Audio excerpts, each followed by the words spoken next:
Assalamualaikum warahmatullahi wabarakatuh. Senang sekali kita kembali berjumpa di Jambo UMKM, dan seperti biasa di Jambo UMKM nantinya kita akan membahas banyak hal terkait dengan UMKM. Kita juga akan menghadirkan para UMKM yang ada di Aceh untuk kita kulik kira-kira produk-produknya, terus juga strateginya, apapun itu yang akan kita bahas semua di Jambo UMKM. Tentunya bersama saya Tika Darmawan dan saya Ramli Malika. Nah, kali ini kita akan membahas tema terkait peran desainer Aceh dalam isu modest fashion Indonesia. Dan tentunya kali ini kita sudah bersama dengan dua narasumber kita, pastinya memang ada dari bidang fashion Aceh.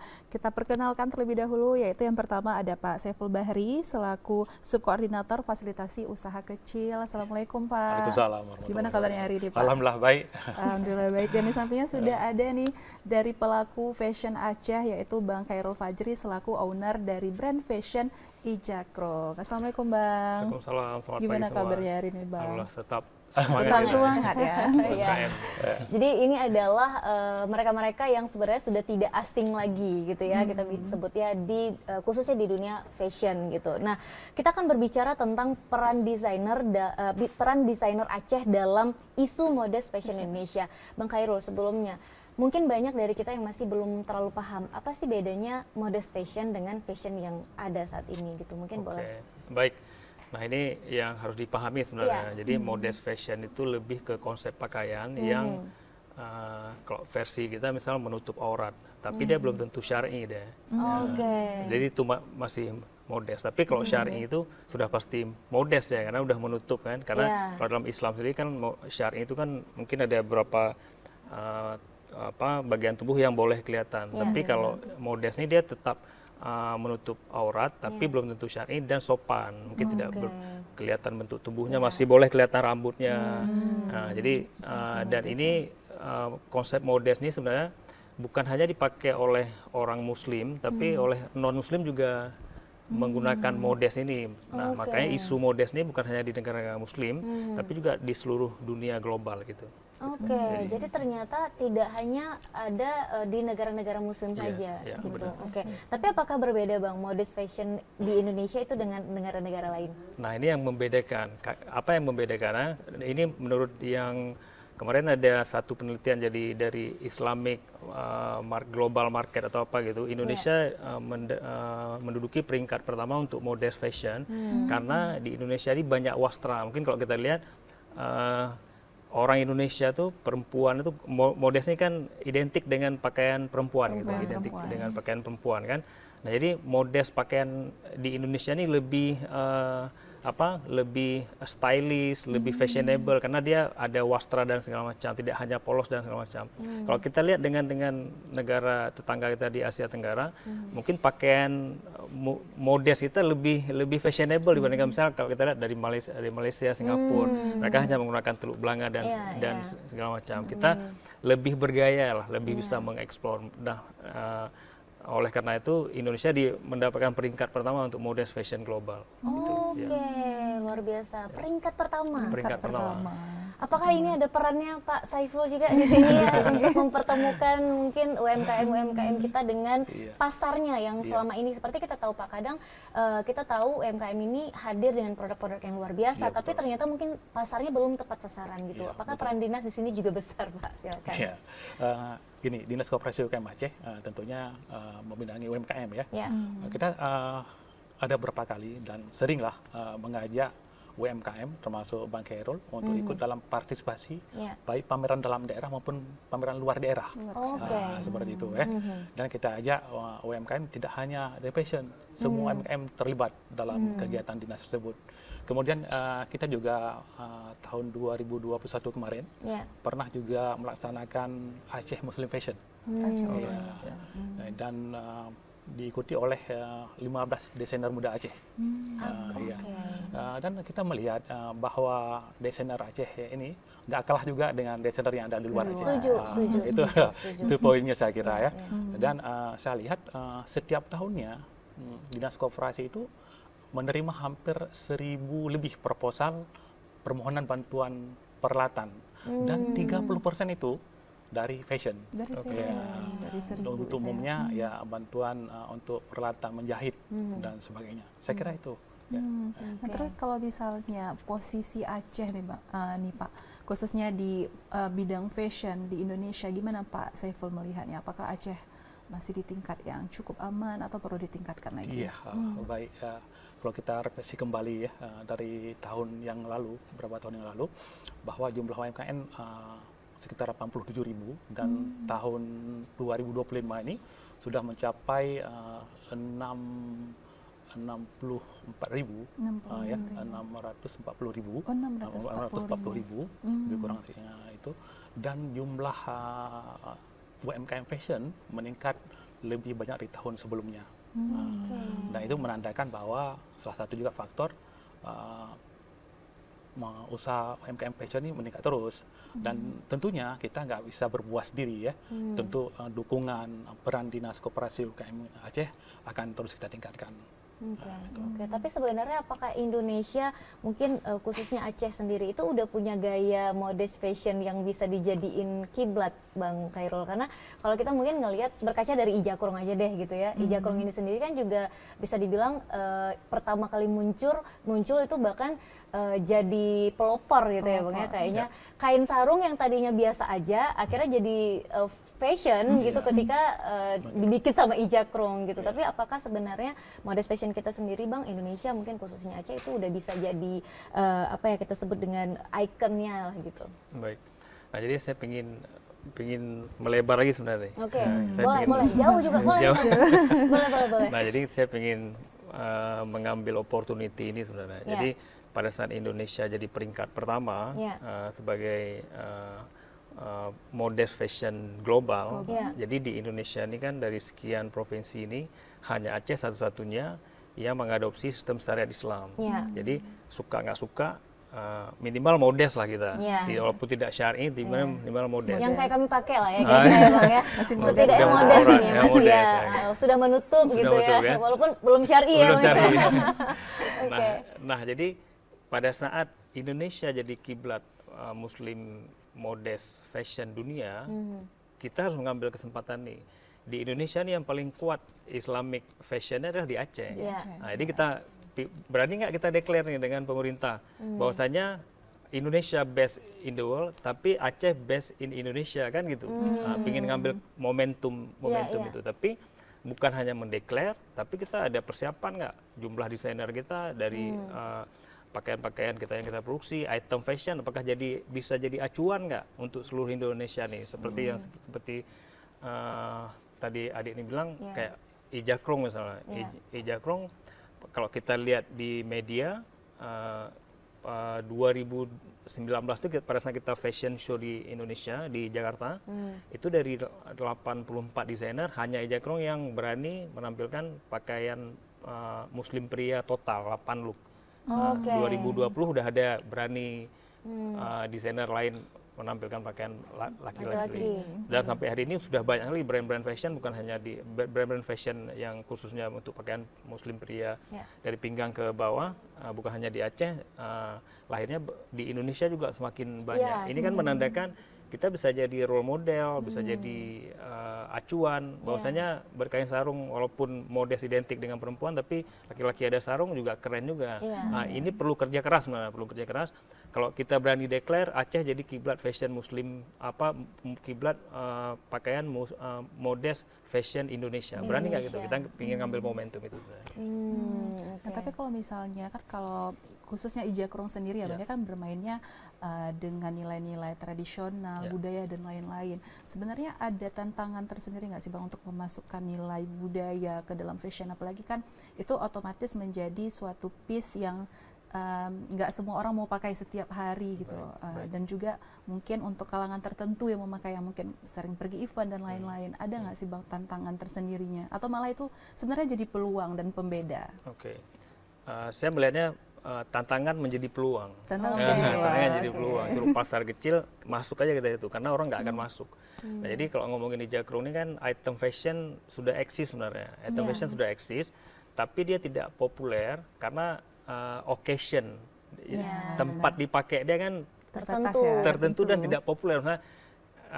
Misalnya untuk tidur misalnya, atau ke masjid, sholat macam di luar occasion tuh orang nggak berani gitu. Ini kan tantangan kita gitu. Apa sehingga kita perlu melihat peluang kan.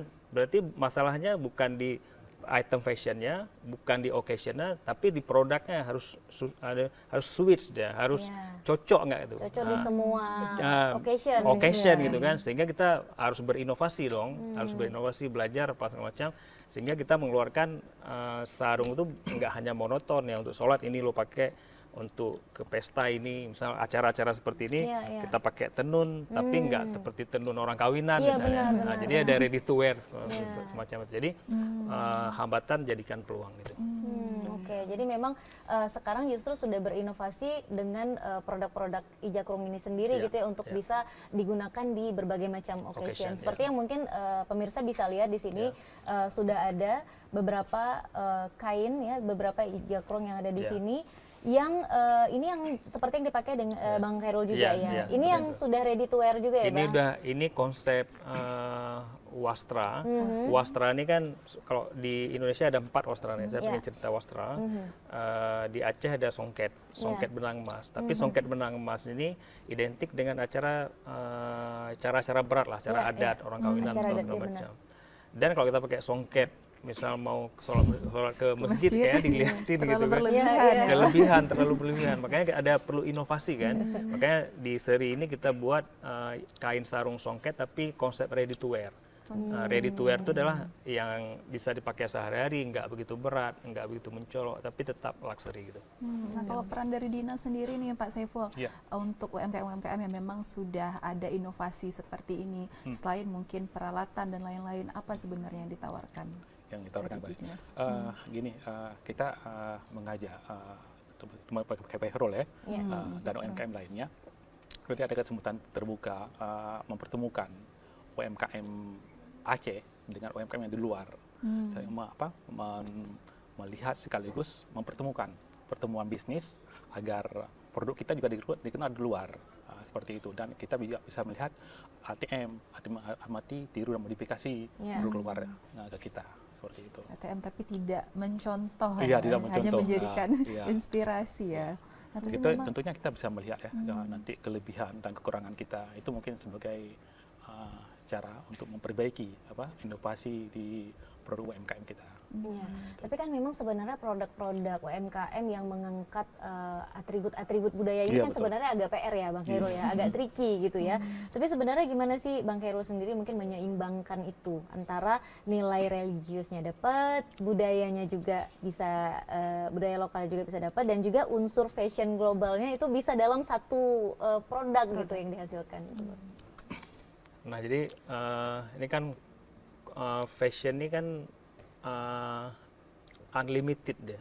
Dia unlimited, pergerakannya cepat sekali dia. Pengaruh fashion globalnya cepat sekali. Di sini kita perlu ada satu strategi, kita mendefend supaya tidak semua, saya nggak mengatakan western fashion itu buruk, enggak gitu. Tapi bagaimana kita mengkombinasi, berkolaborasi atau ada desain yang saling keterkaitan dengan kearifan-kearifan lokal kita gitu. Dan yang menariknya adalah kearifan-kearifan lokal, baik itu budaya, motif dan segala macam ini sudah luan eksis dan sudah luan dikenal dunia sebenarnya. Tapi bagaimana ini kita balikkan ke etalase yang sebenarnya. Nah, ini di sini diperlukan satu keberanian, bagaimana kita memperkenalkan kembali, merebranding kembali bahwasanya ada item-item fashion dari Aceh ini yang masih sangat make sense di combine, misal kolaborasi konsep Eastern Western misalnya, tropis dengan tropical misalnya, kan bisa kolaborasi. Seperti yang saya pakai ini kan secara tidak tersampaikan, ini kan kolaborasi look sebenarnya. Ini kan lebih, kalau rompi vest ini lebih ke western produk kan. Nah, tapi kalau di bawah udah ada sarung, dan ini masih, kalau saya berdiri masih keren gitu, masih keren. Ownernya yang pakai memang cocok ya, memang keren aja gitu. Kadang-kadang Bang nanya gini, kadang-kadang kan untuk satu produk itu dia cocok hanya di ownernya, biasa kan gitu ya, karena beliau tuh kan pakai ini memang karena bikin ini karena memang beliau pakai gitu kan. Tapi gimana caranya hari ini memang ternyata Ijakrung ini tidak hanya cocok di Bang Khairul aja gitu ya. Ternyata sekarang suami-suami kita pakai juga oke, ikut keren Bang. Berarti produknya yang keren. Iya gitu. Ya owner juga ya gitu. Tetap harus ada dibela juga. Oke, tapi sebenarnya Pak Saiful mungkin apakah ada program-program atau pembinaan khusus untuk UMKM juga para desainer mode fashion ini sendiri gitu yang tergabung saat ini? Baik. Ada beberapa program ya yang kita laksanakan. Dan salah satunya adalah mencoba menginspirasikan pemuda Aceh untuk menjadi wirausaha fashion, UMKM fashion. Dan kita berharap mereka nanti bisa membantu pemerintah Aceh ya, menekan angka pengangguran dan kemiskinan di Aceh lewat fashion ini.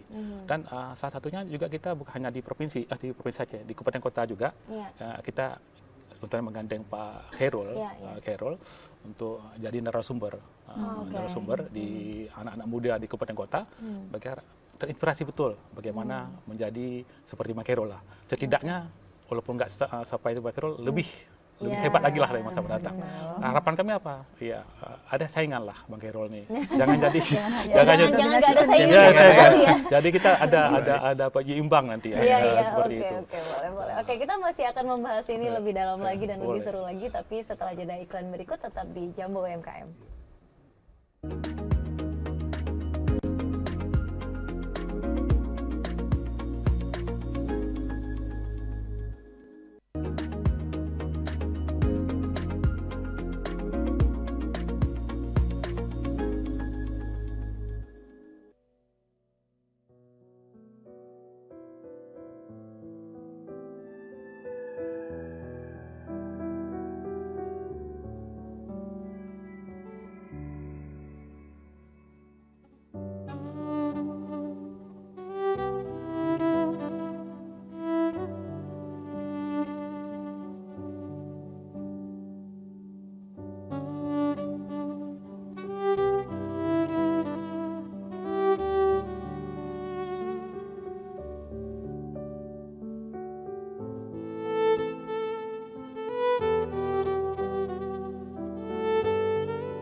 Jambo UMKM dan kita masih akan membahas banyak hal ya. Kali ini masih dengan Bang Khairul dan juga Pak Saiful.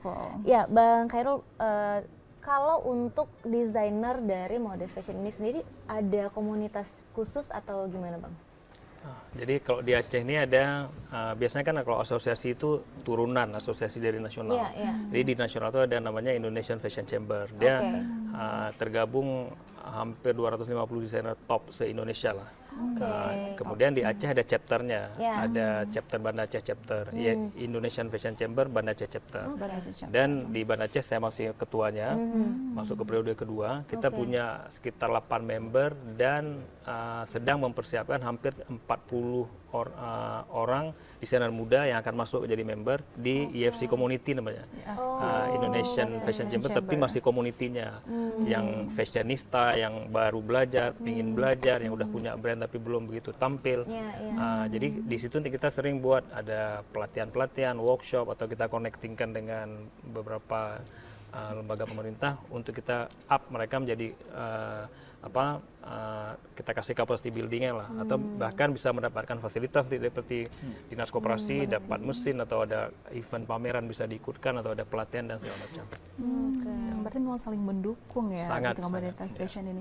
Nah, kalau Pak Saiful Bahri sendiri melihatnya nih Pak, tadi kan memang desainer ini semuanya udah punya kemampuan dan masing-masing punya desain khusus dan pastinya sudah menarik. Nah, kalau dari respon masyarakat ataupun daya beli masyarakat terhadap hasil-hasil karya desainer Aceh untuk saat ini, Pak Saiful melihatnya gimana? Apakah masih banyak bukan masih banyak ya, apakah semakin banyak orang yang mau membeli atau hanya kalangan tertentu gitu yang beli?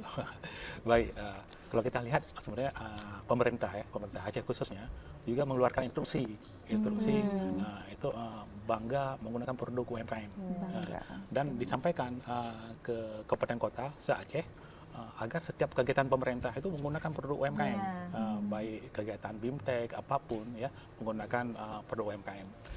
Jadi tertarik juga dari pertanyaan tadi bahwa apakah masyarakat suka menggunakan desainer Aceh? Contohnya saja ke tempat Toko Mak Khairul. Setiap hari ada tamu yang dari luar maupun dari Aceh mencari kain sarung ijakrong.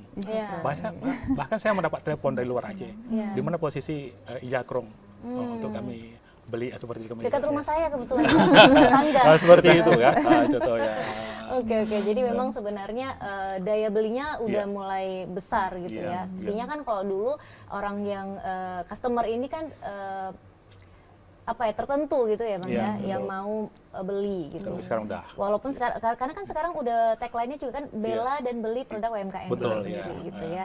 Oke, terkait dengan produk ini juga Bang. Sebenarnya kalau ngomongin tantangan Bang di Modest Fashion ini sendiri, walaupun Indonesia nomor 1, Aceh juga dipersiapkan menjadi kiblatnya atau juga persiapan untuk nomor 1 ya di Indonesia gitu. Tapi apakah ada tantangan tersendiri Bang, walaupun kita ngelihatnya kayaknya mulus-mulus aja karena Aceh juga kan fashionnya juga ya modest fashion seperti yang Bang Khairul sebutkan tadi, tapi pasti mungkin ada tantangan tersendiri yang dihadapi dari para desainer ini. Nah, jadi tantangannya adalah di SDM sebenarnya. Kalau ngomongin equipment, kita kan ngomongin uangnya nih. Ngomongin uang, misalnya kita mau beli mesin nih, beli mesin, misalnya harga mesin 2 juta. Ada uang datang mesinnya. Tapi ngomongin SDM, ada uang 2 juta belum tentu bisa hadir di hari ini. Dia perlu proses. Dia ada regenerasi, ada sekolah dan segala macam. Dan kalau kita menunggu hadir talent-talent muda nih dari otodidak, mungkin 2 tahun sekali baru hadir 1 gitu. Ini kalau 2 tahun sekali hadir 1, kalau 10 tahun berarti kan cuma 5 orang gitu kan. Dan bagaimana kita mau menjadi kiblat modest fashion Indonesia kalau desainernya 5 orang yang lahir dalam 10 tahun misalnya gitu kan. Di sini diperlukan satu strategi bagaimana kita menginkubasi mereka, harus ada sekolahnya gitu. Kalau hari ini Paris itu jadi kiblat fashion dunia, bukan 10 tahun terakhir mereka sedang udah bekerja, tapi ratusan tahun ada sekolah fashion tua di sana. Dan di Aceh sendiri hari ini belum ada tuh sekolah fashion. Di Sumatera pun, di Indonesia mungkin bisa hitung jari lah sekolah-sekolah fashion yang meng-create, yang menginkubasi anak-anak muda nih supaya lahir konsisten, misalnya dalam setahun lahir 200 orang gitu. Walaupun hanya jadi 10%, 20 orang tapi tetap lahir. Seperti yang kita contohkan misalnya di SMK kan, di SMK suka nggak suka jam 8 mereka harus ke sekolah, jam 2 pulang belajar menjahit itu, walaupun nanti setelah sekolah 3 tahun nggak mau jadi tukang jahit, kerja tapi di bank, kerja gitu di bank atau apa, is okay. Tapi yang jelas setidaknya udah punya skill ya, udah Bang, punya skill. Dan setiap tahun tuh ada produksi SDM yang di bidang tertentu tuh sekian ratus orang. Oke, kalau memang belum ada, Bang, kenapa nggak coba dibikin mungkin sekolah? Nah, saya spill ya, saya spill. Kayaknya udah ada rencana. Ada sesuatu yang besar ini. Nah, jadi saya spill nih, pasti boleh saya spill ya. Nah, jadi saya sebagai pelaku fashion punya tanggung jawab moral. Tanggung jawab moral lahirnya desainer-desainer muda. Kalau versi Pak Saiful tadi memberikan lawan buat saya. Tapi versi saya sedang membesarkan ekosistem. Jadi level berpikir beda nanti. Level berpikir saya produksi wastra untuk ready to wear, mereka akan ngikut, tapi saya nggak berkompetisi dengan mereka. Saya sedang berpikir bagaimana mereka membuat wastra lebih baik daripada saya, dengan sekolah apa semacam. Dan alhamdulillah di tahun 2024 kemarin kita sudah daftarkan, ada Aceh Fashion School namanya, di Kemenkumham sudah disetujui, dan insya Allah nanti 2027 kita coba rilis D1 dulu untuk fashion designer. Saya masih kuliah, saya kan mechanical engineer, ini ngulang lagi insya Allah nanti bulan 2 di Jakarta selesai untuk S1, dan kalau ada umur panjang akan langsung lanjut ke Kuala Lumpur untuk ambil master, supaya saya bisa ngajar nanti secara akademis. Jadi fashion designer ini bukan hanya dia terima ilmu 3 hari di workshop, tapi dia secara akademik. Jadi pada saat produk yang dihasilkan itu juga lebih bisa dipertanggungjawabkan gitu. Gitu, Pak. Jadi sekolah fashion ini mungkin akan berbeda dengan yang dulu disebut kustum ya, Bang, ya? sangat. Iya, karena kan dulu kan namanya kustum ya berarti belajar jahit gitu. Pola, tapi kan sekolah fashion ini jauh dari itu juga, ternyata lebih besar gitu ya, Bang ya. Konsepnya mungkin akan bahkan mungkin merancang konsep ya, Bang, merancang desain dan lain-lain gitu ya. Nah, jadi apa beda dressmaker dengan desainer? Itu di kostum kan dressmaker ya, menjahit. Kalau desainer dia membuat pakaian dengan satu konsep. Itu yang membedakan. Berarti yang membedakan adalah konsep. Jadi setiap dia buat pakaian itu ada konsepnya, ini konsep apa sih gitu. Tapi kalau dressmaker menjahit hanya menjahit aja dia gitu. Nah, berarti kehadiran Aceh Fashion School sendiri ini apakah pure dari inisiasinya Bang Khairul Fajri sendiri kah, atau ada bantuan dari komunitas Indonesia Fashion Chapter Banda Aceh tadi, dan juga mungkin bantuan dari dinas atau gimana tuh, Bang? Kalau untuk sementara ini masih dari personal, dan saya yakin nanti pemerintah juga karena di sektor pendidikan juga akan terlibat, saya pikir akan terlibat supaya akselerasinya lebih cepat. Nanti bentuk kolaborasinya bagaimana, saya mungkin akan kita bicarakan. Dan ada beberapa info juga, ada beberapa universitas yang saya sudah temui, misalnya dari Milan Fashion School itu, kita jumpa tahun lalu pada saat Fashion Show di Jakarta. Mereka mau nanti kirim student exchange, misalnya student di sana ke Aceh untuk membuat karya ilmiah, dan ternyata ini bagus Aceh juga gitu. Aceh ini belum begitu banyak dieksplor dari segi fashion. Kalau Eropa itu kan sudah habis bahan ya.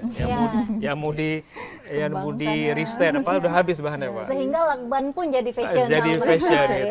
Dan Aceh masih banyak hal yang perlu di riset, dikonversi secara akademis, bisa dipaten macam. Jadi perlu ada objek-objek baru lah. Dan kurang lebih. Jadi sudah banyak mendapatkan pengguna. Kalau dari dinas sendiri nih Pak Saiful, tadi kan Bang Khairul sudah menjelaskan tantangan yang dihadapi. Nah, kalau dari sisi yang dinas lihat secara umum nih Bang, nih Pak, terkait dengan fashion Aceh, apa tantangannya untuk semakin maju, Pak? Ya, baik. Pertama saya ulang sedikit ya. Kalau tadi Bang Khairul bercerita tentang sekolah ya, bangun sekolah itu tentunya nanti kolaborasi kita akan ikut juga ke situ kan. Tapi ada satu hal yang lagi akan kita laksanakan di tahun 2025 ini. Kalau tahun yang lalu, tahun 2023 kita masuk ke SMK, sekolah SMK, itu kita masuk ke jurusan pertukangan, jurusan tata boga, mengajak mereka lulusan SMK untuk bangun, membuka usaha yang kita bantu apa yang mereka butuhkan. Dan tahun 2025 ini kita berubah dari jurusannya kita tata busana. Jadi kita harap nanti anak-anak yang dari SMK, lulusan SMK ini bisa menjadi wirausaha di bidang ini, dan berharap nanti dukungan ya dari desainer Aceh itu sangat kami harapkan untuk ini. Tadi terkait tantangan tadi ya, tentunya mungkin sama tantangannya. Gimana agar UMKM kita maju? Selama ini UMKM Aceh umumnya bagaimana usahanya untuk bertahan hidup. Tapi harapan kami ya agar mereka UMKM ini menjadi maju, punya mindset pengusaha, itu yang kita harapkan. Dan banyak UMKM sekarang sudah mandiri, saya anggap mandiri. Ada beberapa UMKM dari pelaku fashion ya, kalau ada kegiatan di luar Aceh cuma cukup meminta rekom ke dinas, mereka menjalankan sendiri usahanya di luar. Ya, tidak lagi serta-merta meminta dukungan dari dinas terus-menerus seperti itu. Supaya mereka bisa berdikari, mandiri, dan juga ya itu penting sih poinnya Pak, bahwa UMKM bukan untuk hanya bertahan, tapi juga menjadi besar dan kalau bisa juga sampai ke nasional dan internasional. Seperti yang kita lihat saat ini gitu ya. Nah, tapi kan kalau modest fashion ini kan sekarang baru-baru ini mungkin beberapa tahun kebelakangan udah mulai tren lah, jadi tren gitu ya. Tapi apakah sebenarnya ada tekanan dari industri mode mainstream gitu? Bahkan kan fast fashion juga kan ini juga menjadi apa ya, bukan saingan ya Bang, mungkin tantangan modest fashion gitu untuk bisa bertahan juga gitu. Karena di mana fast fashion ini kan cepat banget memang. Sedangkan kalau desainer kan nggak untuk menciptakan model yang secepat itu juga gitu, apalagi kan supaya bisa dipakai lama dan sebagainya. Gimana Bang? Oke, nah jadi tantangannya untuk fast fashion dengan slow fashion. Nah, jadi kita kalau desainer ini lebih ke slow fashion. Dia nggak hanya mengejar quantity, tapi dia mengejar kualitas dari produk itu sendiri. Dan biasanya yang slow fashion ini sustainability produknya lebih panjang. Dari fast fashion dia kejarnya mungkin profit, quantity banyak, jualan banyak, tapi produknya nggak bisa bertahan lama. Kalau produk, ada beberapa produk yang fast fashion dunia itu mungkin sebulan sekali udah nggak enak lagi pakainya atau segala macam. Yang jelas untuk semua produk fashion ini ada segmennya, ada segmen marketnya. Yang fast fashion cenderung ke lebih yang segmen mungkin yang 50% gitu. 50% itu yang fast fashion, mungkin di bawah baju mungkin item fashion di bawah 100 ribuan gitu. Tapi yang udah menengah atau menengah ke atas itu kan udah lebih besar lagi. Tapi yang jelas kita juga melihat fenomena ini bukan tanpa strategi. Strateginya kan kita jawab kan, kita jawab dengan produk. Salah satu produk yang kita jawab adalah dengan Wastra ready to wear. Jadi konsep Wastra ready to wear ini kalau pernah lihat hari ini ada produk tenun-tenun Aceh yang lama misalnya 100-200 tahun lalu tuh, ini hari ini masih menilai fantastis gitu. Misal saya pernah dapat koleksi misal tenun Aceh itu yang 10 jutaan, 15 juta. Atau kita bilang konversi 2 maya emas misalnya hari ini. Dulu masih di 2 maya emas. Di 100 tahun lalu mungkin masih di 2 maya emas. Karena yang saya dengar tuh Wastra ini, songket ini beli dengan konversi emas. Nah, jadi kita coba menjanjikan bukan mau investasi jangka panjang gitu ya. Misal kita seperti di Jakrung ini setiap tahun tuh, setiap produksi itu ada kita buat tahunnya. Kita menjanjikan karena ini slow fashion, kalau Bapak Ibu beli ini pakai simpan aja 50 tahun ke depan. Kalau tahun ini 2025 beli dengan 2 maya emas ya. Atau kita bilang lah ini mungkin 1,5 juta, mungkin nggak sampai 2 gram. 2 gram. Jadi 50 tahun ke depan kalau masih ada ini mungkin akan 2 gram 50 tahun ke depan mungkin udah 100 juta. Bisa jadi modal hantaran mungkin ya. Investasi dan waris. Investasi tadi. Investasi gitu. Nah, jadi Wastra yang menariknya itu. Slow fashion tapi bernilai ekonomis mahal di masa ke depan. Tapi kenapa sih Bang pada akhirnya berani untuk mengambil Wastra gitu? Karena kan Wastra ini seperti yang kita bilang tadi, special occasion, walaupun sekarang udah ready to wear, tapi tetap orang-orang yang mau beli dan juga pakai itu masih tertentu gitu. Tapi kenapa Bang Khairul pada akhirnya berani banget nih, kenapa kita tetap bertahan di Wastra ini? Karena dari awal muncul kan juga dengan motif-motif Aceh dan sebagainya. Nah, ada 2 alasan sebenarnya. Yang alasan pertama, tanggung jawab moral sebagai orang Aceh. Wastra Aceh ini diambang kepunahan. Malah ada beberapa produk Wastra Aceh, kalau pernah dengar kain pelang rusa. Nggak pernah tuh. Karena udah punah dia. Kan udah punah. Saya punya satu koleksi, itu masih menggunakan teknik ikat tapi ada jemputan. Nanti kalau kita ngomongin history fashion lebih panjang, tapi saya nggak mau masuk sana. Yang pertama ada tanggung jawab moral supaya ini tidak punah. Dari segi bisnis ini tidak begitu menguntungkan. Tapi kenapa? Ini kalau dari segi bisnis tidak begitu menguntungkan, investasi besar tidak begitu menguntungkan. Yang kedua nih alasannya, ini salah satu tiket kita jumpa orang-orang top di negeri ini. Ini salah satu. Ini dia.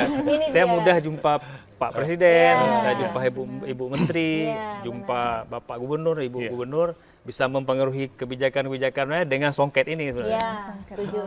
Tiket masuknya gitu. Luar biasa. Jadi memang ternyata terjawab ya selama ini. Kenapa Bang Khairul kekeh tetap berada di Wastra gitu ya? Karena ternyata ini tiketnya. Oke, kita masih akan membahas ini lagi Pak Saiful dan juga Bang Khairul setelah jeda iklan, tetap di Jambu UMKM.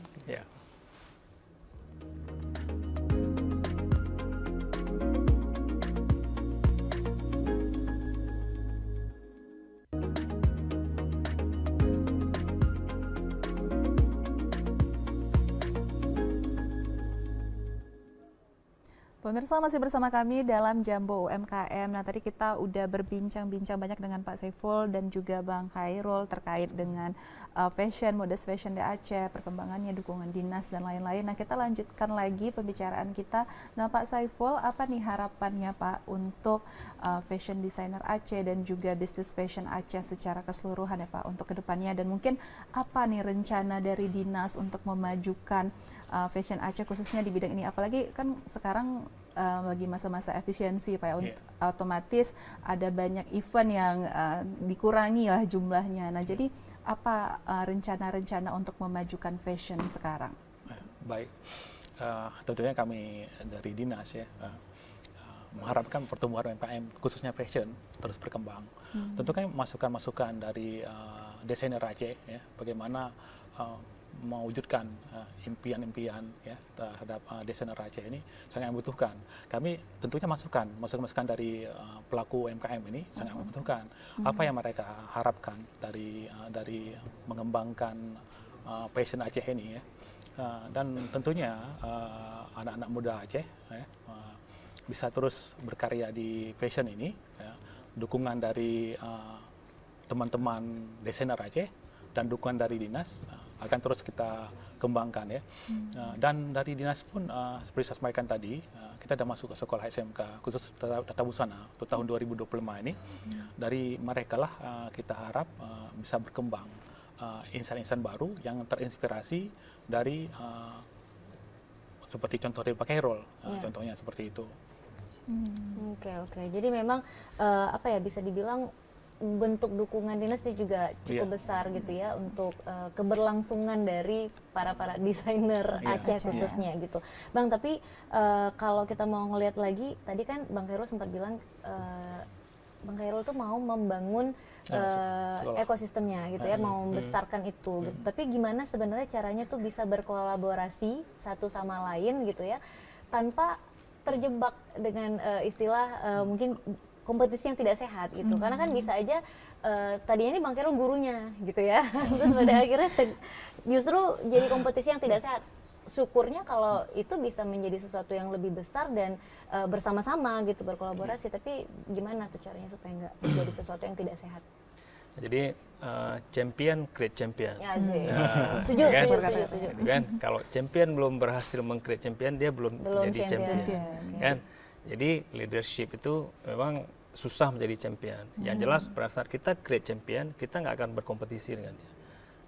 Kepala akan jadi kepala, ekor akan jadi ekor. Yang kita harapkan adalah pada saat kita create champion, dia akan meng-create champion lain, tapi dia nggak akan mengimitasi fashion yang champion dia itu. Kopi boleh, tapi jangan copy paste 100% lah. Minimal inspirasi boleh, tapi gitu ya. ada editnya lah, makanya dibilang ada ekonomi kreatif kan. Sehingga dia menjadi champion baru di karya dia yang berikutnya gitu. Nah, ini yang kita bukan sayangkan, yang kita khawatirkan hari ini copy paste-nya 100%. Copy paste 100%, tapi is okay, dia akan tetap jadi ekor kan, nggak jadi kepala. Nggak akan pernah jadi kepala. Tapi kenapa harus besar ekosistem? Pernah lihat nggak konsep kalau satu warung kopi nggak akan didatangi, 100 warung kopi jalan yang sama akan didatangi, karena akan jadi sentral. Pada saat kita ingin mendeklar kita jadi sentral modest fashion Indonesia, kita harus banyak nih, harus banyak jumlah pelakunya sehingga marketnya datang gitu. Tapi harus banyak diferensiasi produknya, jangan monoton. Sama gitu ya. Jangan sama, misalnya buat sarung hitam semua, motifnya sama semua itu. Enggak, apa yang diferensiasi? Pintu Aceh semua. Padahal banyak yang lain yang banyak bisa dieksplor, yang perlu dieksplor. Berani nggak gitu? Coba mengeksplor, memodifikasi, dan bisa merilis hal-hal yang baru lah. Dan ini nggak bisa otodidak gitu. Nah makanya saya bilang tadi, ini nggak bisa otodidak. Belajar YouTube setengah jam buat produk nggak bisa gitu. Orang 5 tahun ambil fashion designer, 2 tahun S2, S3, baru dia bisa menghasilkan sesuatu yang menggemparkan dunia. Dan ini tidak bisa dibiarkan, perlu keterlibatan pemerintah di sini untuk akselerasi lebih cepat. Seperti Pak Saiful bilang, difasilitasi dari permesinan, dari pelatihan, dikasih akses ke market. Nah, itu kan bentuk percepatan akselerasi. Coba bayangkan ada desainer muda Aceh yang dikasih fasilitas show misalnya di MoveFest di Jakarta. Pulang sana dia akan bawa ide-ide baru. Gitu. Dia akan berkarya dengan konsep-konsep yang baru.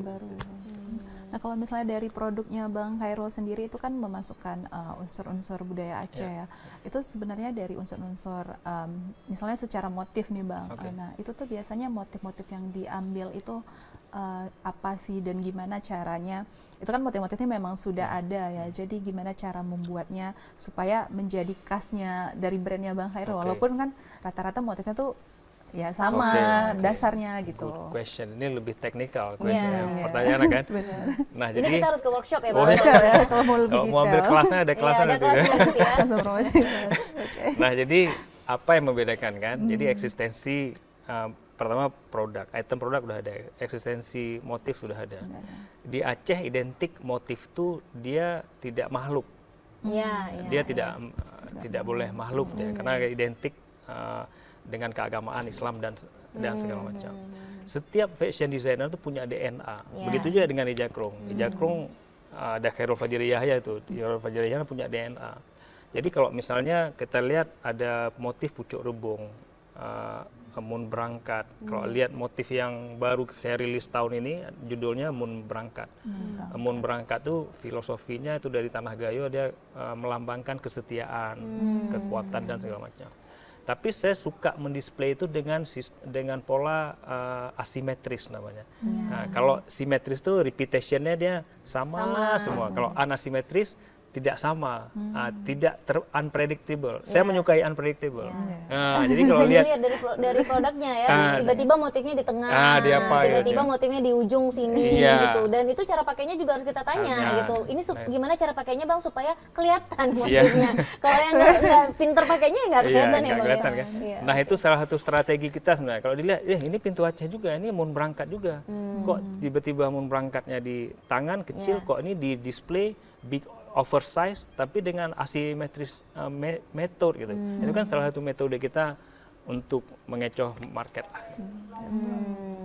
Berarti ada style tersendiri. Iya.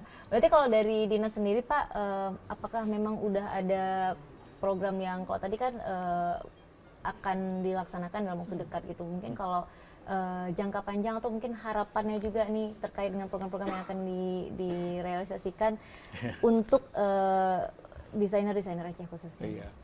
Nah, jadi begini, kalau kita lihat ya, sebuah motivasi ya. Kalau kapan waktu terbaik untuk menanam sebuah pohon ya?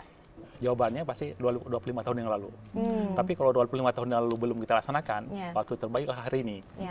Jadi saya kira hari inilah ya, kalau waktu dulu belum kita laksanakan, hari ini waktu terbaik mengembangkan fashion Aceh.